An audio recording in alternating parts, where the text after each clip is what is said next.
waxaan idhi dadka inay xusuustii caqligu xaaxiyow dhimatay oo xiskii wax kala sooci jira uunka ka xumaaday waxba yay raggii xeerin iyo xoolihii lumay dadkan xaafadii wada burburay oo weli lahayn daabin guryo aan xaggii sare la dedin xalay ka soo toosay ee saaka xamar doonaya muxuu ku ciiseeyey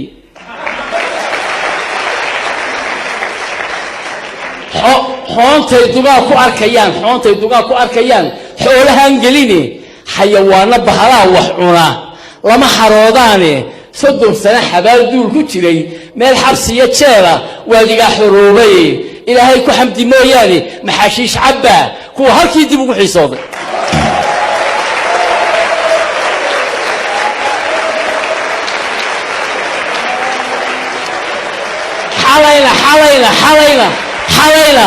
حلينا لما أبورينا حلينا لما أبورينا الشعب قويس حقوقالي حدقها اللحدة أو أبين حاولوا دوني وريا الله حيسينا يا حمر صواتي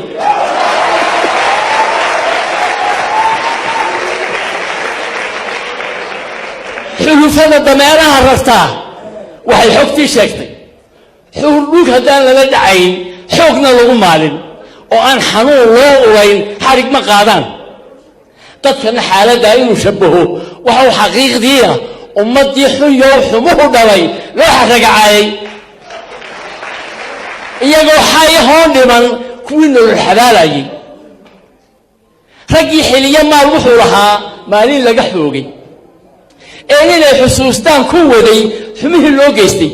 maantana haddii loo xodxoday meeshii lagu xaaqay oo lagu xakaafsaday mar kale oo la kaba xanaaqaynin oo la xaad dhaqaaqdiya lahayn ficil xalaareeya xoolaha kaba duwana aad ugu xaaladaasi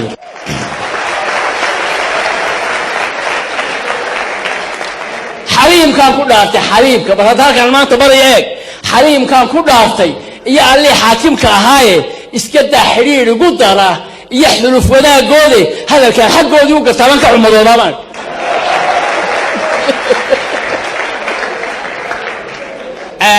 waxaanu nidhi berigaanu israacnay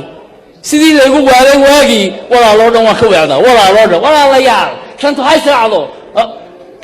waxaa xubbi dhowaanta waxaa laygu yidhi dheegow bal ka waran haddii maanta wixii hore la ilaawo madaxweyne wanaagsan oo islaami qabsado diinta yaqaano diinta in lagu xukumo waxaan ku idhi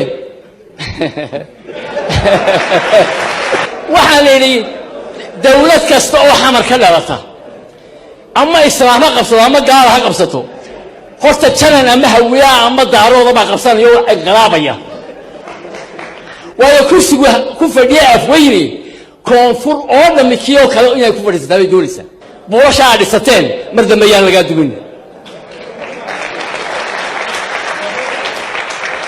maanta oo ilaa 60kii markaa halkaa raacday aad maanta sidii goonidaada ugu taagan tahay wallahi inaan wadankaaga Abu Dhabi laga garteen Abu Dhabi waxaan leeyahay xayntiina عيشة تقالنا حينتينا ilaashada